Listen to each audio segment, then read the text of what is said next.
Հաճախակի տրվող հարցեր հիպնոթերապիայի մասին։ Հիպնոթերապիայում հաճախակի տրվող հարցերը վերաբերվում են հիմնականում գործընթացին, անվտանգությանը և ակնկալվող արդյունքներին։ Ահա հարցերի և պատասխանների 10 օրինակներ։ Առաջին. ինչ է հիպնոթերապիան։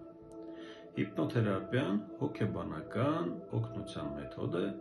որի ժամանակ կիրառվում են հիպնոսի հնարքներ։ Նպատակն է մարդուն ազատվել բացասական հույզերից և հասնել ցանկալի արդյունքների։ Երկրորդ. արդյոք անվտանգ է հիպնոթերապիան։ Այո, հիպնոթերապիան անվտանգ է, երբ իրականացվում է որակավորված մասնագետի կողմից։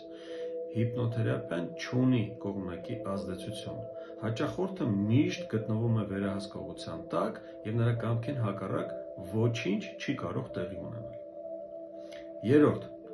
քնում են արդյոք հիպնոթերապիայի սեանսի ժամանակ։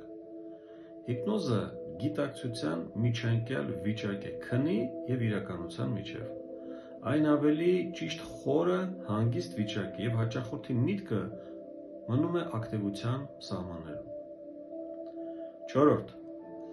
արդյոք հիպնոսին տրվում են բոլորը։ Մարդկանց մեծամասնությունը տրվում է հիպնոսին, չեն տրվում երկու կատեգորիայի մարդիկ՝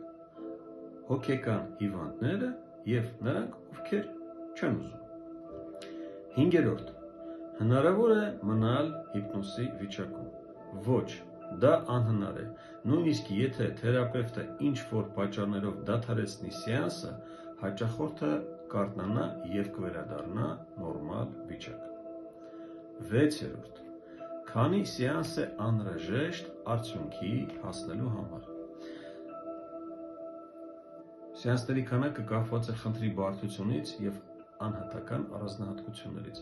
Երբեմն հնարավոր է 1-2 սեանս, ընդհանուր առմամբ սեանսների քանակը որոշում է հաճախորդը՝ հետևելով սեփական ինքնազգացողությանը։ Յոթերորդ. ինչով է հիպնոթերապիան տարբերվում դասական հոգեթերապիայից։ Հիպնոթերապիան ավելի շատ գործում է ենթագիտակցական, առավել խորքային մակարդակում, մինչդեռ ավանդական հոգեթերապիան գործում է գիտակցական մակարդակի վրա, սակայն երկու մեթոդներն կարող են արդյունավետ լինել միմյանց և լրացնել իրար։ 8-րդ. ինչ կողմնակի ազդեցություն կարող է թողնել հիպնոթերապիան։